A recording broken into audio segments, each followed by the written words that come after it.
Senden aldığım yeşilin yavrusu işte. Emre. Daha tüye girmedi. Yeme düştü. Kafa sanki biraz iyi olacak. Babası da şu yanındaki.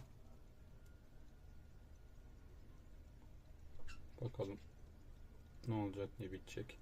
Işıklandırmasını da yaptım. Trafo aldım salmayı. Onu da yaptım. Ama bir dahaki sefere senin yeşili bununla eşleyeceğim. Bu daha genç.